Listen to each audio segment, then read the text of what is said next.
सुट्टीचा दिवस म्हणला की आपला अगदी आनंदाचा दिवस असतो. पण नेमकं त्याच दिवशी आपल्याला कामाला बोलवलं की आपला सगळा मूड ऑफ होतो. आणि माझंही तसंच काही झालं. सकाळ सकाळी मॅडमचा फोन आला आणि मला म्हटलं, "निकिता, आज पेशंट आहे, तुला आज यावं लागतंय." म्हटलं, "ठीक आहे," म्हटलं, "येते." अचानकपणे असं सांगितलं की आपली केवढी धावपळ होते आपल्यालाच माहीत असतं.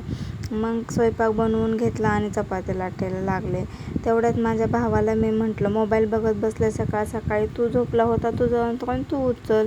स्वतःचं काम स्वतः केलेलं चांगलं असतं." त्याने अंघोळ केली आणि त्याला भूक लागली. मग पहिली चपाती झाली का मी त्याला दिली.